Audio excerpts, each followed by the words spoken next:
하나님 감사합니다. 이 시간도 하나님의 말씀을 들을 수 있는 시간 주심을 감사드립니다. 말씀을 통하여 하나님을 만나고 말씀을 통하여 하나님의 음성 듣기를 소망하오니 주님 이 시간 우리 가운데 역사하여 주옵시고 부족하고 또 무익한 종의 입술을 성령 하나님 주관하여 주셔서 하나님께서 온전히 도구로만 사용하여 주시옵소서. 이 시간을 통하여 우리가 하나님의 뜻을 분별하며 그 말씀이 우리에게 생명의 양식이 되어지기를 또한 소망합니다. 하나님 이 시간을 주관하시고 홀로 영광받아 주시옵소서. 감사드리며 예수님의 이름으로 간절히 기도드립니다. 아멘. 오늘은 이제 시편 32편 말씀을 여러분들과 함께 살펴보려고 합니다. 시편 32편은 시편의 분류상 참회시에 해당이 됩니다. 시편 전체에는 이 참회시가 대표적인 참회시가 모두 7편이 있지요. 시편 32편 역시도 그 중에 하나라고 할 수가 있는 것입니다. 그런데 이 시편 32편은 다른 참회시와는 다른 분명한 특징을 가지고 있습니다. 다른 참회시의 경우에는 주로 자신의 죄악에 대한 고통과 그리고 참담한 심정을 고백하고 또 죄의 내용을 열거하며 하나님의 용서를 구하는 내용으로 대부분 이루어져 있죠. 그런데 이 시편 32편은 그것에 큰 초점을 두고 있지는 않습니다. 이것은 시간적으로 볼 때 이 시편 32편 말씀이 이제 죄를 짓고 이를 회개하는 내용이라기보다는 다윗 그가 이미 자신의 죄악에 대해서 하나님 앞에 자복하여 이미 회개를 했고 그 회개의 시간을 통하여 하나님의 용서와 하나님의 구원을 이제 확신하고 있는 상황 가운데 기록된 시이기 때문에 더욱 그런 것입니다. 그래서 이 시편 32편 말씀은 참회시임에도 불구하고 말씀 전체를 보면 기쁨과 감사가 흘러 넘친다는 것을 알 수가 있죠. 그렇기 때문에 어떤 신학자는 이 시편 32편을 참회시로만 여기는 것이 아니라 하나님을 향한 찬양시라고 표현하기도 하는 것입니다. 즉 자신의 죄악을 용서하시고 자신을 구원하셨던 그 하나님의 은혜와 그 하나님의 사랑을 기쁨으로 노래하는 찬양의 말씀이 바로 시편 32편 말씀이라는 것이지요. 오늘 말씀을 통해 우리를 지극히 사랑하여 주시는 그 하나님의 사랑을 확신하고 그 은혜에 감격하여 우리 가운데 다시금 기쁨과 감사가 회복되어지는 귀한 은혜의 시간이 되기를 예수님의 이름으로 축복합니다. 오늘은 시간 관계상 21절 말씀을 다 살펴볼 수는 없고요. 1절과 2절, 2절 말씀만 살펴보도록 하겠습니다. 우리 2절 말씀만 한 번 더 한 목소리로 함께 봉독하겠습니다. 허물의 사함을 받고 자신의 죄가 가려진 자는 복이 있도다. 마음에 간사함이 없고 여호와께 정죄를 당하지 아니하는 자는 복이 있도다. 아멘. 이 1절과 2절 말씀에서 반복되고 있는 말씀의 표현이 있죠. 그것은 바로 복이 있도다라는 표현입니다. 오늘 설교의 제목이기도 하지요. 복이 있다는 것입니다. 즉 이 시편 32편은 시편 1편이 그러했던 것처럼 복이 있다라는 선언으로 시작되고 있다는 것이죠. 사실 이 복이 있다라는 이 선언의 말씀은 시편 전체를 어는 대문과 같은 그런 말씀이기도 했었습니다. 즉 지혜서인 이 시편이 우리에게 주고자 하는 그 지혜의 말씀의 핵심에는 바로 이 복이라는 단어가 있다라는 것이죠. 즉 누가 진짜 복이 있는 사람인가? 어떤 사람이 진짜 하나님께서 주시는 행복을 누릴 수 있는가? 진짜 행복은 무엇이고 진짜 복은 무엇인가? 바로 여기에 시편 전체를 통해 하나님께서 주시고자 하시는 그 지혜의 핵심이 있다라는 것입니다. 그러니 오늘 말씀을 통해 이 행복과 복을 알게 되는 지혜가 우리 가운데 있어야 될 줄 믿습니다. 그래서 누가 복된 사람이라고 오늘 말씀은 증거하고 있습니까? 허물의 사함을 받고 자신의 죄가 가려진 자가 바로 복이 있다라고 말씀하고 있습니다. 죄가 있어도 그 죄의 사함을 받은 사람들, 죄가 있어도 그 죄가 가려진 자들이 바로 복이 있다는 것입니다. 2절 말씀도 보십시오. 마음에 간사함이 없고 여호와께 정죄를 당하지 아니하는 자는 복이 있도다. 그 마음에 간사함이 없기 때문에 여호와 하나님께서 더 이상 정죄하지 않는 그 사람이 바로 복이 있다라는 것입니다. 결국 오늘 말씀에서 누가 복 있는 사람인가 라는 이 질문에 대한 해답의 핵심에는 바로 죄라는 단어가 있다는 것이죠.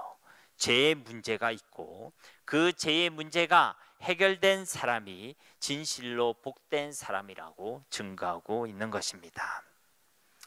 이것은 성경이 말하고 있는 진짜 복의 기준이 바로 하나님과의 관계에 있기 때문에 그런 것입니다.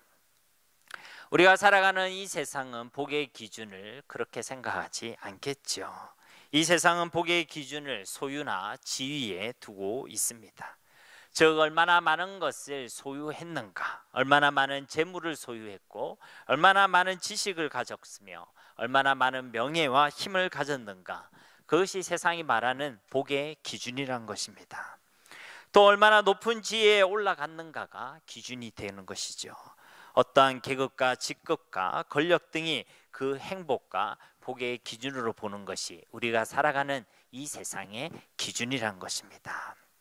그러나 여러분들이 생각할 때는 어떻습니까? 이러한 소유와 소유의 많음과 그리고 지위의 높음이 우리를 정말로 행복하게 만들어 주는 것입니까? 저는 뉴라이프 시간에 많은 분들에게 꼭 묻는 질문이 있습니다. 여러분은 행복하고 싶습니까? 아니면 돈이 많고 싶습니까? 여러분은 어떠세요? 여러분은 행복하고 싶습니까? 돈이 많았으면 좋겠습니까? 네, 돈도 많고 행복했으면 좋겠죠. 근데 우리가 냉정해 보게 생각해 보면요, 돈과 재물이 많다고 그 사람이 꼭 행복한 것이 아닙니다. 돈이 많아서 행복하다면 이 땅의 사장님과 기업인가 그리고 회장님들이 다 행복해야 되겠죠. 그러나 그들이 반드시 꼭 행복하지는 않다는 것입니다. 그렇다면 그것은 진리가 아니란 것이죠. 높은 지위에 오른다면, 올라서 행복할 수 있다면 이 나라의 정치인과 또 대통령들이 다 행복해야 할 것입니다. 그러나 그렇습니까? 인기가 많으면 그들이 행복할 것 같다면 이 나라의 연예인들이 행복해야 되겠죠. 그러나 그렇지 않다는 것은 우리가 잘 알고 있는 사실이란 것입니다. 많은 사람들이 그것이 행복의 길이 아니라는 것을 잠시 생각만 해도 알 수 있는 일이지만 해답이 없기 때문에, 행복을 모르기 때문에 그 행복을 어떻게 얻고 누릴 수 있는지 그 길을 알지 못하기 때문에 그냥 마냥 그것을 자신의 가치로 여기고 행복할 수 있다는 막연한 신념을 가지고 살아가고 있다는 것입니다. 사실은 돈과 재물들을 많이 소유하려는 그 목적은 여러분이 대답했듯이 행복인데, 높은 지위에 오르고 많은 권력을 가지려는 그 목적 역시도 사실은 행복인데, 이제 많은 것을 가져보고 높은 지위에 올라왔는데 정작 나와 나의 가정은 행복하지 않다. 그럼 얼마나 허무하겠습니까? 얼마나 안타까운 일이겠습니까? 이 세상에 사실은 우리가 어떠한 노력과 우리의 열심으로도 사실은 이 행복을 누릴 수가 없습니다. 사실은 이 말이 굉장히 우리에게 절망적인 말이 될 수도 있겠죠. 이 땅에는 행복이 없습니다. 행복이라는 것은 원래 이 땅에 있는 것이 아니란 이야기죠. 행복은 이 땅에 있는 것이 아니라 바로 하나님께 있는 것이기 때문에 그런 것입니다. 행복의 근원은 오직 우리 하나님밖에 없는 것이죠. 우리가 잘 아는 찬송가 28장의 가사처럼 복의 근원인 강림하사 찬송하게 하소서. 우리의 복의 근원이 되시는 분은 바로 하나님이시라는 것입니다. 즉 모든 복은, 모든 행복은 바로 하나님으로부터 나온다는 것이죠. 창세기 1장 27절 28절에 보면 우리 인생들을 창조하신 하나님의 말씀이 기록되어져 있습니다. 하나님이 자기 형상 곧 하나님의 형상대로 사람을 창조하시되 남자와 여자를 창조하시고 하나님이 그들에게 복을 주시며 하나님이 그들에게 이르시되 생육하고 번성하여 땅에 충만하라. 땅을 정복하라. 바다의 물고기와 하늘의 새와 땅에 움직이는 모든 생물을 다스리라 하시니라. 하나님께서 인생을 만드시고 그 인생을 복되게 하신 분이 바로 우리 하나님이시란 것입니다. 인생에게는 하나님이 복을 주시지 않는다면, 하나님이 복되게 하시지 않는다면 인생은 결코 복을 누릴 수도 행복할 수도 없는 존재라는 것이죠. 창세기 12장 2절 3절에 보면 아브라함을 부르는 장면이 나옵니다. 내가 너로 큰 민족을 이루고 네게 복을 주어 네 이름을 창대하게 하리니 너는 복이 될지라. 너를 축복하는 자에게는 내가 복을 내리고 너를 저주하는 자에게는 내가 저주하리니 땅의 모든 족속이 너로 말미암아 복을 얻을 것이라 하신지라. 아브라함에게 복을 주시고 그를 복의 근원으로 삼아 주신 분이 누구라고요? 바로 우리 하나님이시란 것입니다. 무슨 말입니까? 모든 복은 바로 하나님이 주시는 것이라는 것입니다. 행복의 근원은 바로 오직 하나님밖에 없다는 것이죠. 결국 성경이 말하고 있는 복과 행복은 이 하나님으로부터 나오고 있음을 증거하고 있는 것입니다. 그래서 복의 기준은 이 하나님과의 관계에 있다는 것이죠. 우리가 그 하나님을 알고 있는가? 그 하나님을 믿고 있는가? 그 하나님을 만났는가? 그 하나님과 함께하고 있는가? 그것이 바로 복의 기준이라는 것입니다. 그런데 그것이 오늘 말씀에 거듭 말하고 있는 이 죄와는 무슨 관계가 있는 것입니까? 바로 그것은 이 죄가 하나님과의 관계를 깨뜨리는 절대적인 힘을 가진 것이기 때문에 그런 것입니다. 죄가 있으면 우리는 하나님을 가까이 할 수 없는 것이죠. 죄의 문제가 해결되지 않고는 우리는 하나님을 만날 수가 없는 것입니다. 로마서 3장 23절 말씀에도 모든 사람이 죄를 범하였음에 하나님의 영광에 이르지 못하더니, 모든 사람이 죄를 지었는데 그 죄 때문에 하나님께 이르지 못한다라고 말씀하고 있는 것입니다. 결국 우리는 하나님과 함께 할 때 하나님과의 관계 속에서만 진정한 행복과 하나님의 복을 누릴 수 있는데, 그 하나님께 나아가기 위해, 하나님을 만나기 위해, 하나님과의 관계를 가지기 위해 우리 가운데 반드시 해결돼야 될 문제가 있다는 것이죠. 그게 바로 죄의 문제라는 것입니다. 그것이 바로 우리 인생의 진정한 문제라는 것이죠. 금과 은이 없는 것이 나의 인생의 중요한 문제가 아니라, 하나님을 죄로 인하여 하나님을 떠나고 죄로 인하여 하나님과 함께 할 수 없는 그것이 우리 인생들의 중요한 문제라는 것입니다. 결국 이 인생은 죄로 인하여 우리 인생에 복을 주시는 하나님을 떠나게 되었다는 것입니다. 그리고 그 죄 때문에 우리는 지금도 행복할 수 없고, 그 죄로 인하여 영원히 이 행복을 모른 채 살아갈 수밖에 없는 존재가 되어지게 되었다는 것입니다. 모든 사람이 죄를 범하였다는 말씀처럼, 또 의인은 없나니 하나도 없다라는 하나님의 말씀처럼 여기에는 한 사람의 예도 있을 수가 없습니다. 결국 모든 사람이 다 죄인이란 것이고, 그 말은 결국 이 땅을 살아가는 모든 사람들이 단 한 사람의 예도 없이 참된 행복을 모르거나 참된 행복을 누리지 못하고 그렇게 생을 마감할 수밖에 없게 되었다는 것입니다. 아무리 수고하고 아무리 애를 써도 이 참된 행복은 누리지 못한다는 것이죠. 어떤 분들은 그런 이야기를 할 수 있습니다.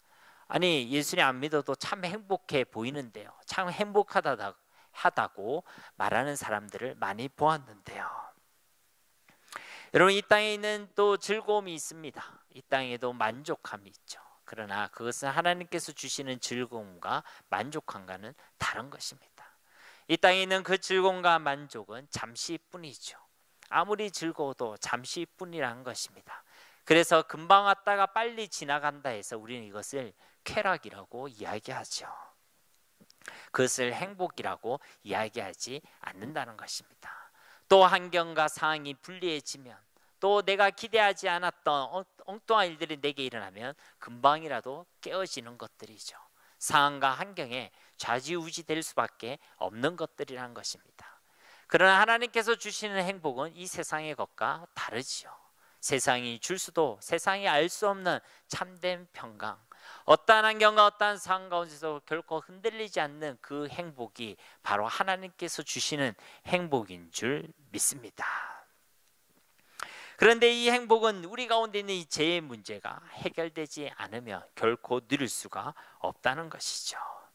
그러면 이 죄라는 것은 무엇입니까?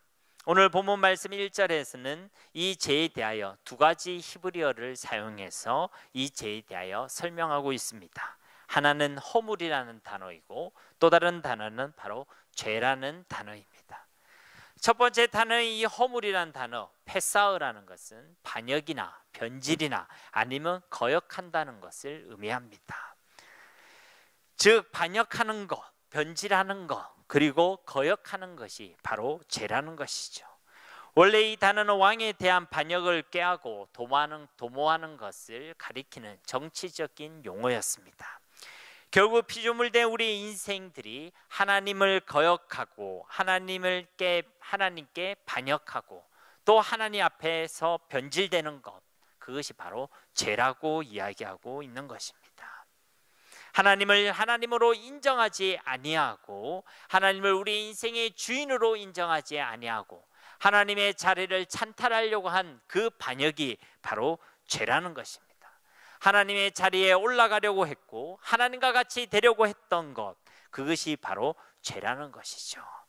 그것이 처음 사람이었던 아담과 하와가 지었던 그 죄의 본질이었고 이후 그렇게 하나님을 떠난 상태에서 해야만 했던 우리 모두의 본질적인 죄악이 바로 여기에 해당된다고 할 수가 있습니다.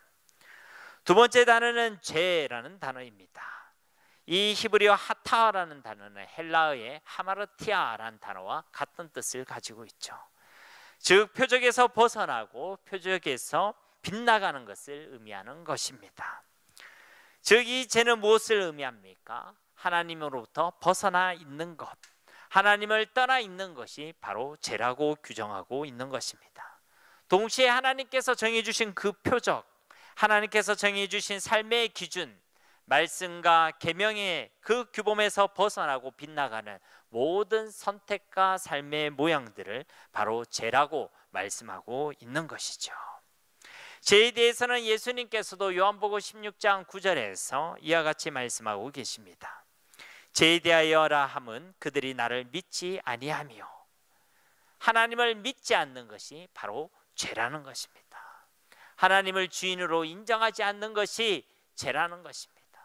하나님이 아니라 다른 것을 믿고 의지하는 것이 바로 죄라고 말씀하고 있는 것이죠. 결국 죄라는 것은 단순히 윤리적이나 도덕적인 기준에서 벗어나는 것만을 의미하지 않는다는 것입니다. 하나님을 믿지 않는 그 자체가, 그리고 하나님을 믿지 않는, 하나님을 떠나 있는 그 상태에서 우리가 생각하고 품고 선택하는 그 모든 것이 다 죄악이라고 말씀하고 있는 것이죠. 표적을 벗어나 있는 그것이 다 죄악이라는 것입니다. 그렇게 우리 인생들은 죄악 가운데서 출생하여 죄악 가운데서 살아가다가 죄 가운데서 죽어가는 그런 인생의 모습을 살아갈 수밖에 없게 된 것입니다. 그래서 사실은 우리는 결코 행복할 수가 없는 것이죠. 우리의 죄의 문제가 해결되지 않고는 결코 우리는 하나님 주시는 행복을 누릴 수가 없다는 것입니다. 그러면 어찌해야 되겠습니까? 우리의 죄악의 문제가 해결되어야 하는 것입니다. 그래서 다시 복의 근인이 되신 우리 하나님과 함께 할 때 우리 인생에는 참된 행복이 찾아오게 되는 것이죠. 우리의 죄의 문제가 해결되기만 하면, 그래서 우리가 하나님과 함께 하기만 하면 우리는 진짜 행복할 수가 있습니다. 제가 요즘 기회가 닿을 때마다 간증하는 내용이 있습니다. 나의 인생을 돌아봤을 때에 하나님이 함께 하시는 것을 내가 확신할 수 있었을 때에 단 한순간도 불행했던 순간이 없었습니다. 환경과 상황이 혹 나를 힘들고 어렵게 할지라도 하나님이 나와 함께 하신다는 것을 내가 그 가운데 확신할 수만 있다면 나는 항상 행복했었습니다. 이것이 비단 저의 고백이기만 하겠습니까? 예수를 믿는 모든 자들의 고백이 아니겠습니까? 내가 많은 것을 가졌다 할지라도 하나님이 함께 계신 것을 알지 못하면 그 인생은 불행할 수밖에 없는 것입니다. 여러분이 만약 지금 불행하다라고 생각하고 계신다면 내가 내 속에 하나님이 함께 계신 것을 확신하고 있는지, 하나님의 사랑을 정말 내가 확신하고 있는지, 하나님의 전능하심을 내가 확신하고 있는지를 점검해 보시기 바랍니다. 여러분이 정말 하나님을 신뢰하고 있다면, 하나님이 함께 하신다는 그 임마누엘의 복을 누리고 있다면 저와 여러분은 지금도 행복을 고백할 수밖에 없는 것이죠. 그래서 하나님과 함께 하시는 것이, 함께 하는 것이 인생의 최고의 복인 것입니다. 우리의 없는 것이 우리의 불행의 씨앗이 아니라 하나님이 함께 하시는 삶이 있다는 것을 알지 못하는 것이 우리의 진짜 문제라는 것입니다. 하나님은 변함이 없다는 것이죠. 결국 우리가 하나님과 함께하기 위해서는 우리 가운데 있는 이 죄의 문제가 반드시 해결되어야만 하는 것이죠. 그리고 그 길은 하나님께서 주신 길밖에 없는 것입니다. 그 길이 무엇입니까? 바로 우리 주 예수 그리스도인 것입니다. 우리의 힘으로 우리가 가지고 있는 이 죄악을 결코 해결할 수 없습니다. 우리는 지금도 이 죄악 가운데서 허우적거리며 살아가는 존재들이 아니겠습니까? 잘 지내다가도 누군가 나를 건들고 아프게 하면 그 사람에 대한 미움의 씨앗이 삭들 수밖에 없는 것이 우리의 죄의 본성이 아니겠습니까? 잘 지내다가도 내가 계획하지 않았던 엉뚱아이들이 터졌을 때에 염려와 걱정과 원망과 불평을 쏟아낼 수밖에 없는 것이 우리의 연약함이 아니겠습니까? 그런데 우리가 무슨 힘이 있어서 이 죄의 문제를 해결하겠습니까? 그리고 무엇보다 하나님을 떠나 있는 그 근본적인 죄악은 도무지 우리가 해결할 수가 없는 것이죠. 이처럼 우리는 우리가 가진 그 힘으로는 이 죄악의 문제를 결단코 해결할 수가 없습니다. 이 말은 우리가 결단코 행복할 수가 없다는 것이죠.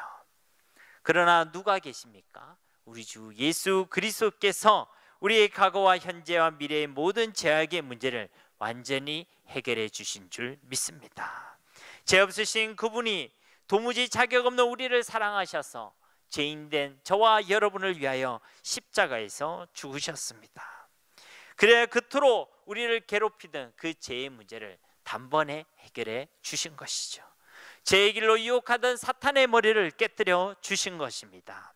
절망과 고통과 불행 속에서 살아가야만 했던 우리에게 이제는 행복할 수 있는 하나님의 자녀라는 놀라운 신분을 허락해 주셨다는 것입니다. 그 증거로 그분은 사흘 만에 다시 살아나신 것이죠. 우리가 행복할 수 있다는 가장 큰 증거, 우리가 하나님 앞에 복을 받았다는 가장 큰 증거는 부활하신 그 주님이 지금 우리와 함께 계시다는 것입니다. 오늘 이 다윗은 다른 것을 가지고 복이 있다라고 이야기하고 있지 않다는 것이죠. 하나님으로부터 이 죄에 대하여 용서를 받고 죄의 문제가 해결되고 하나님으로부터 구원을 받아 하나님의 백성이 된 그것을 가지고 복이 있다라고 말씀하고 있는 것입니다. 저와 여러분은 하나님께서 주신 최고의 복을 이미 받은 줄로 믿습니다. 하나님께서 우리에게 주신 최고의 복은 바로 예수 그리스도이기 때문에 그런 것이죠. 은과 금으로도 우리의 죄의 문제를 해결할 수 없습니다. 세상의 어떤 지식으로도 하나님을 만날 수가 없죠. 세상에 가지고 있는 어떤 힘과 권력으로도 사탄을 이길 수가 없습니다. 그러나 예수님을 통해서 우리는 하나님을 만날 수 있는 것입니다. 예수님을 통해 우리의 죄의 문제가 해결되는 것이며 예수님을 통해 사탄의 권세를 또 세상을 이길 수가 있는 줄로 믿습니다. 그래서 다윗은 이것을 노래하고 있는 것입니다. 복이 있도다라고 그가 선언하고 있는 것이죠. 1절 말씀을 다시 보시기 바랍니다. 허물의 사함을 받고 자신의 죄가 가려진 자는 복이 있도다. 하나님을 떠나고 하나님을 벗어난 그 죄악의 문제에 대하여 사함을 받고 가림을 받은 자들이 복이 있다라고 말씀하고 있습니다. 이 말씀을 자세히 보면 이것은 우리에게 죄악이 있음을 전제로 하고 있는 그런 말씀입니다. 우리 가운데 죄가 있다는 것을 전제하고 있다는 것이죠. 죄는 있지만 우리 가운데는 여전히 죄라는 것이 놓여져 있지만 우리의 삶 속에, 우리의 생각 속에, 우리의 마음 속에 여전히 그 죄의 문제는 존재하고 있지만 그 죄를 심판하시는 그 하나님께서 그 죄를 사하여 주셨다는 것입니다. 그래서 이것을 우리의 노력과 공로라고 이야기하지 않고 하나님의 은혜다라고 표현하는 것이죠. 여전히 우리는 죄 가운데 있지만 하나님께서 그 죄를 덮어 주셨다는 것입니다. 가려주었다라는 이 단어는 덮다, 숨기다, 그리고 감추다라는 의미를 가지고 있습니다. 즉 하나님께서 여전히 우리 가운데 있는 그 죄악의 문제를 숨겨주시고 감춰주시고 덮어주셨다는 것입니다. 무엇으로요? 예수 그리스도의 피로. 예수 그리스도의 그 피로 우리의 죄악을 덮어주셨다는 것입니다. 그래서 우리는 이제 하나님을 만날 수가 있는 것이죠. 이제는 우리가 하나님과 함께 할 수가 있는 것입니다. 죄를 가지고 있는 나의 모습으로 하나님께 나아갈 수 없지만 그 죄를 사하여 주시고 그 죄를 덮어주신 예수 그리스도를 통하여 우리가 하나님 앞에 나아갈 수가 있는 것이죠.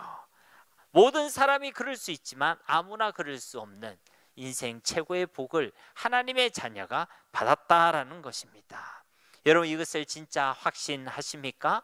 여러분 진짜 이것을 믿습니까? 그러면 우리는 결코 잠잠할 수가 없는 것이죠. 다윗이 정말 복되도다라고 선언하고 노래했던 것처럼 우리 삶 가운데 복의 근원이 되신 그 하나님을 찬양하는 찬양이 끊임없이 터져 나오게 될 줄로 믿습니다. 우리가 말씀 전에도 우리가 함께 찬양하지 않았습니까? 날 위하여 십자가에 중환고통 받으사 대신 죽은 주 예수의 사랑하신 은혜여 보배로운 피를 흘려 영영 죽을 죄에서 구속함을 받은 우리 어찌 찬양하지 않을까? 여러분 우리에게 없는 것으로 인하여 하나님께서 안 주신다고 원망하지 마시고 나의 형편이 어려운 것을 통하여 하나님께서 나를 사랑하여 주시지 않는다고 의심하지도 마시고 우리에게 이미 최고의 복을 주시고 예수님을 주시고 우리와 함께 하시는 그 하나님을 기억하고 믿음으로 확신하는 가운데 하나님을 찬양할 수 있는 저와 여러분이 되기를 간절히 소망합니다. 2절 말씀에서도 다윗은 제3의 은혜, 구원의 은혜를 받은 자가 진짜 복된 사람이라고 고백하고 있습니다. 마음에 간사함이 없고 여호와께 정죄를 당하지 아니하는 자는 복이 있도다. 마음에 간사함이 없는 자가 복이 있다는 것입니다. 간사함이 없다는 것은 그 마음에 속임이나 반역의 마음이 없다는 것이죠. 이제는 하나님을 속이지 않는다는 것입니다. 이제는 하나님을 향해 반역하지 않는다는 것입니다. 하나님을 속인다는 것은 무엇입니까? 내가 마치 죄인이 아닌 것처럼 살아가는 것이죠. 반대로 속임이 없다는 것은 무엇입니까? 우리가 죄인임을 하나님 앞에 인정하며 살아가는 것입니다. 요한일서 1장 8절에 보면 8절 이하에 보면 만일 우리가 죄가 없다고 말하면 그것은 스스로를 속이는 것이다. 동시에 우리가 범죄하지 않았다고 말하면 그것은 하나님을 거짓말하는 이로 만드는 것이다 라고 말씀하고 있습니다. 죄가 없다는 것, 내가 죄인임을 고백하지 않는 것, 그것은 하나님을 거짓말하는 자로 만드는 것이고 스스로를 속이는 것이라고 말씀하고 있는 것이죠. 사랑하는 여러분, 하나님 앞에 우리가 죄인임을 인정하시기 바랍니다. 하나님의 은혜는 감정의 기쁨만 있는 것이 아닙니다. 은혜의 본질 속에는 우리가 하나님 앞에 죄인임을 깨닫게 되는 것이 있습니다. 그렇게 예수 그리스도의 십자가 은혜가 아니고는 도무지 살아갈 수 없음을 고백하고 행복할 수 없음을 고백하고 우리의 모든 삶과 매일의 삶을 전적으로 우리 주 예수님께 의지하고 하나님을 의존하며 살아가는 그 삶이 바로 복된 삶, 은혜의 삶인 줄 믿습니다. 내가 죄인인 것을 아는 것이 중요하다는 것이죠. 그렇지 않으면 우리는 교만해집니다. 다른 사람을 볼 때도 정죄하게 됩니다. 다른 세상을 살아가는 동안에도 하나님이 없이면 안 된다가 아니라 하나님 없이도 살아갈 수 있다라고 외치며 살아가게 되는 것이죠. 그러나 반대로 우리 인생의 주인으로 하나님이 우리 인생의 주인임을 고백하면 얼마나 평안하고 얼마나 행복한지 모릅니다. 우리가 아무리 고민하고 우리 인생을 지고 있어도 우리는 우리 인생의 문제를 해결할 힘이 없지요.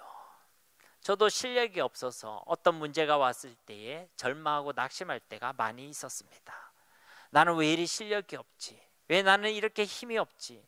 왜 나는 이 문제를 두고 나는 다른 사람은 이 문제를 쉽게 넘어갈 수 있는데 나는 이 문제를 가지고 이렇게 고민해야 되지?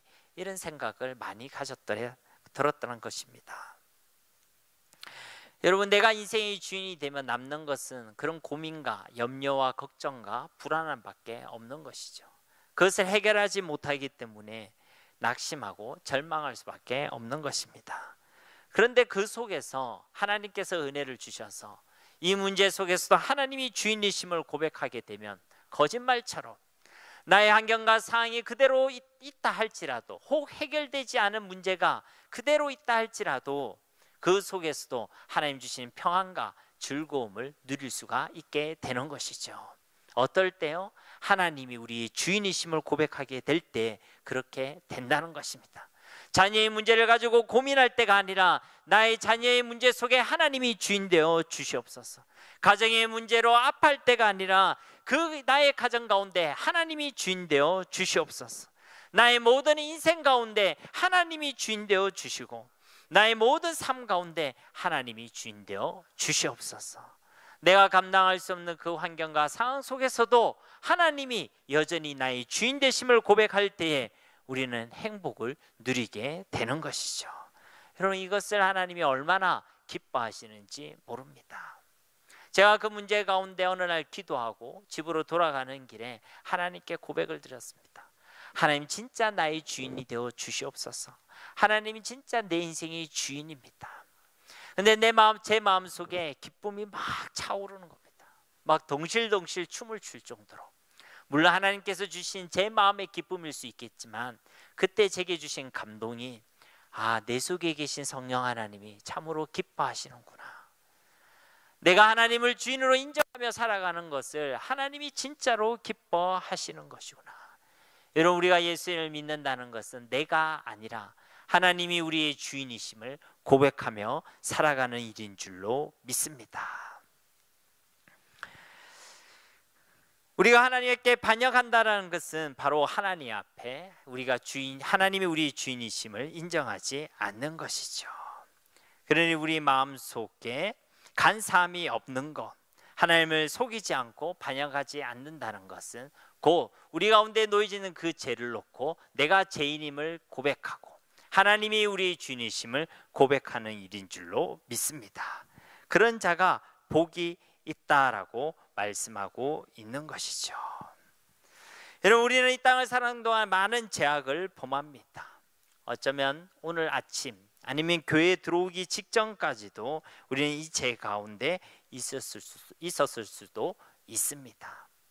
그런데요, 그 죄에 대하여 하나님께서 정죄하지 않는 자들, 그리고 그 죄에 대하여 사함을 받은 자가 복이 있다라고 오늘 말씀은 증거하고 있는 것이죠. 많은 사람이 죄를 가지고 있지만 그 죄를 놓고 괜찮다고 생각하는 사람들도 많이 있습니다. 죄를 지어도 괜찮다라고 생각하는 것이죠. 당장 벼락이 떨어지거나 아니면 큰 어려움이 찾아오지 않는 듯 하니까 죄를 지어도 괜찮다라고 생각하는 것입니다. 미운 마음 가운데 살아가더라도, 불법과 편법을 범하며 살아가더라도 당장은 괜찮다라고 생각할 수 있다는 것이죠. 여러분, 그것은 바로 하나님을 속이려 하는 것입니다. 정직함으로 하나님께 우리의 죄악을 아뢰는 것이 복이 되는 줄로 믿습니다. 우리가 죄인임을 알고 그것이 죄임을 깨닫고 그 죄악을 정직함으로 하나님께 아뢰는 그 삶이 바로 진짜 복된 삶이란 것이죠. 그것이 죄인지를 모르는 것이 저주인 것입니다. 자신이 죄임을 모르고 교만하게 살아가는 것이 바로 죄라는 것이죠. 이 죄의 문제가 해결되지 않으며 꼭 밑이 깨어진 항아리와 같게 됩니다. 아무리 물을 부어도 그 구멍으로 다 빠져나가는 것이죠. 내가 있는 그 죄의 문제가 나의 표면에 드러날 때마다 우리가 받았던 그 은혜들이 쑥 빠져나가는 듯한 어려움을 겪게 된다는 것입니다. 우리는 그 죄의 문제를 우리 가운데 가만히 둬서는 안 된다는 것이죠. 그것이 마음의 문제든 아니면 생각의 문제든 어떤 선택의 문제든 관계의 문제든 우리 가운데 있는 그 죄악을 놓고 하나님께로 나아가 자복하여 회개하면 하나님께서 더 이상 정죄하지 아니하시고 그의 십자가의 보혈로 우리를 용서하시고 사하여 주실 줄로 믿습니다. 그런 제3의 은혜를 누릴 수 있는 자들, 바로 하나님의 자녀들이 그래서 복되다라고 말씀하고 있는 것이죠. 요한일서 1장 9절 말씀에도 만일 우리가 우리 죄를 자백하면 그는 미쁘시고 의로우사 우리 죄를 사하시며 우리를 모든 불의에서 깨끗하게 하실 것이요. 로마서 8장 33절 34절에도 누가 능히 하나님께서 택하신 자들을 고발하리요 의롭다 하신 이는 하나님이시니 누가 정죄하리요. 죽으실 뿐 아니라 다시 살아나시는 그리스도 예수시니 그는 하나님 우편에 계신 자요 우리를 위하여 간구하시는 자시니라. 사실은 우리가 그 죄의 문제가 해결될 수 없다면 그 죄로 인하여 매일의 삶 가운데 하나님이 없는 지옥을 경험해야 되는 것이 마땅한데, 그리고 그 죄 때문에 하나님의 부재를 경험하는 사망이 선고되고 그 사망의 판결이 우리한테 선언되는 것이 마땅한데, 십자가에서 죽으시고 부활하신 그 예수님 때문에 그 죄에 대한 정죄를 당하지 않게 되었다는 것입니다. 우리 죄가 사함과 가리움의 은혜를 받아서 이제는 매일의 삶 가운데 하나님과 함께 동행하는 복된 삶을 살아갈 수 있게 되었다는 것입니다. 여러분, 이 사실을 믿고 확신하십니까? 그러면 우리의 삶 가운데 하나님을 향한 찬양과 감사가 넘쳐나게 될 줄로 믿습니다. 우리는 아무것도 없는 자가 아니란 것이죠. 우리는 아무것도 못 받은 자가 아니란 것입니다. 때로는 어려움이 올 때 우리는 세상에 있는 사람들은 그런 표현을 쓰지 않습니까? 지질이 또 복이 없다, 뭐 이런 표현을 쓰지 않습니까? 그러나 하나님의 자녀는 결코 그런 표현에 해당될 수가 없습니다. 우리는 이미 제3의 은혜를 얻었고 진짜 행복의 근원이 되신 하나님과 함께 할 수 있게 되었고, 그 하나님이 나를 사랑하시고 영원토록 우리와 함께 하시니 우리는 진짜 복된 하나님의 사람들인 줄 믿습니다. 이런 다윗의 고백은 약 1000년이라는 시간이 지나 사도 바울을 통해서도 동일하게 고백되어졌죠. 로마서 4장 5절에서 8절 말씀에 보면 이를 아니하실지라도 경건하지 아니한 자를 의롭다 하신 이를 믿는 자에게는 그의 믿음을 의로 여기시나니, 이란 것이 없이 하나님께로 의로 여기심을 받는 사람들의 복에 대하여 다윗이 말한 바, 불법이 사함을 받고 죄가 가리짐을 받는 사람들은 복이 있고 주께서 그 죄를 인정하지 아니하실 사람은 복이 있도다 함과 같으니라. 아멘. 진짜 복된 사람은 누구라는 것입니까? 제3의 은혜, 구원의 은혜를 받은 사람이란 것입니다. 로또 맞은 사람이 제일 복된 것이 아니라, 가다가 넘어졌는데 5만 원권을 준 사람이 복된 것이 아니라, 진짜 우리의 인생의 중요한 문제, 죄의 문제가 해결됐고 하나님을 만나고 하나님과 함께하는 그 사람이 진짜 복된 사람이란 것이죠. 그리고 이러한 은혜는 우리의 노력과 열심으로 주어진 것이 아니란 것입니다. 이러한 것이 없이 하나님께 의로 여기심을 받는 사람, 바로 그들이 복되다라는 것이죠. 저와 여러분 아무런 자격이 없지만은 하나님께서 우리에게 이 놀라운 은혜와 복을 허락해 주신 줄로 믿습니다. 이 땅에 없는 것으로 괴로워하고 힘들어하고 하나님을 오해하거나 불신하지 마시고, 우리를 생명을 다해 사랑하셔서 우리에게 이 놀라운 은혜를 베풀어 주신 하나님의 사랑을 확신하시기 바랍니다. 우리가 바로 진실로 복된 사람임을 잊지 마시기 바랍니다. 그리하여 진짜 무엇이 참된 복인지, 저와 여러분이 어떤 복을 하나님으로부터 받았는지 그것을 계수할 수 있는 지혜가 우리 가운데 있어서 우리의 매일의 삶 가운데 하나님을 향한 찬양이 끊이지 않기를 우리 주 예수님의 이름으로 간절히 축원드립니다.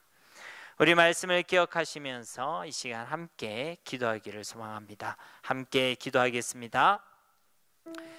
하나님 감사합니다. 이 시간도 하나님의 귀한 말씀을 통하여 예수 그리스도를 통하여 하나님의 자녀가 된 저희들이 얼마나 복된 사람들인지를 알게 하심을 감사드립니다. 우리는 자꾸만 이 땅에 없는 것으로 인하여 우리의 계획과 다른 일들이 우리를 힘들게 하는 것으로 인하여 또 사람의 문제로 또 환경과 상황의 문제로 하나님 우리의 삶에 대해 낙심하고 또 절망하며 또 하나님을 원망하며 불평하며 살아왔던 순간들이 얼마나 많은지 모릅니다.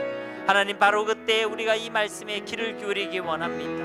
우리에게 베풀어 주신 복이 하나님께서 주신 진짜 최고의 복이 무엇인지를 정말로 아는 지혜가 우리 가운데 있기를 원합니다. 우리가 하나님의 자녀가 된 것이 복이고 우리 죄의 문제가 해결된 것이 복이고 복의 근원이 되신 하나님과 영원히 함께할 수 있는 그 임마누엘의 사실이 진짜 복인 줄로 믿습니다. 이제 우리의 초점이 여기에 맞춰져 있기를 원합니다. 어떠한 상황 가운데서 우리가 복 있는 사람임을 잊지 아니하기를 간절히 소망합니다. 우리 속에 예수 그리스도가 계심을 알고 그 예수님과 함께 이 땅을 살아가기를 소망합니다. 상황과 환경에 흔들리는 믿음과 신앙과 삶이 아니라 그 속에서도 행복을 누리며 또 그 복의 근원이 되신 하나님을 찬양할 수 있는 찬양의 삶이 되어지기를 간절히 소망합니다. 주신 말씀이 우리 가운데 온전히 이루어지는 하나님의 말씀이 되게 하옵시고 말씀대로 우리 가운데 역사하여 주시옵소서. 우리 가운데 역사하실 하나님을 기대합니다. 예수님의 이름으로 간절히 기도드립니다. 아멘.